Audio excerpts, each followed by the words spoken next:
Call it the ground game. Volunteers from both the Mark Begich and Dan Sullivan campaigns are pounding the pavement, braving cold evenings to get the word out on their candidate. Channel 2's Adam Pinsker tells us why in the world of social media, canvassing is still a tried and true method. Well, Marie, I think years ago, some of us can remember those door-to-door salesmen. They were a common sight all around America.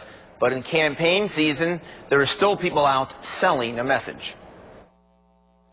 7141. You could call him a foot soldier for the Begich campaign. This past January to June, I spent 5.5 months interning in D.C. with Senator Begich's office, and I just had an incredible experience. But before that, Aaron Gallagher says he had no interest in politics. Are you Mr. Gonzalez? Yeah.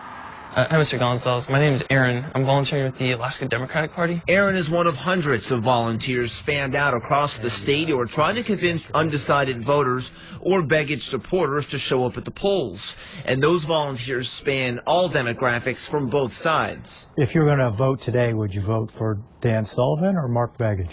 I would vote for Dan Sullivan. Dan Sullivan? That's a good thing. A civil engineer by day, Will Fryer walks the streets of Anchorage by evening looking for potential Sullivan supporters. When you have your neighbor, your friend, your colleague knocking on your door, that's what people respond to. That's what people are looking for. But you guys are going to vote, right? Yes. Because this is going to be a really important election.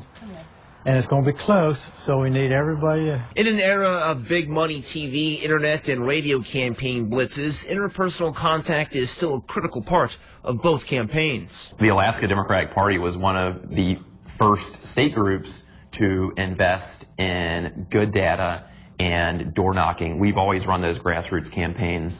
And if you go back and look at Senator Begich's father, he ran grassroots campaigns. The canvassing has been going on for months, and Gallagher and Fryer have met their fair share of potential voters. So that's the reception I get, is usually either, a cordial rebuke or, and usually a lot of it depends on whether or not they're friendly towards Senator Begich or not. Yeah, let's do it. I want to do early voting. Okay. I don't want to do mail-in. I want to do early voting. Okay. All right. Hey, thanks a lot for your time. Hey, thank you. Nice to meet you. And as the days get shorter in Alaska, the campaigning is only going to get more intense.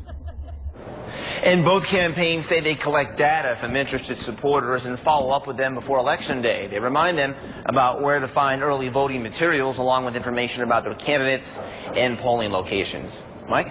All right, thanks, Adam.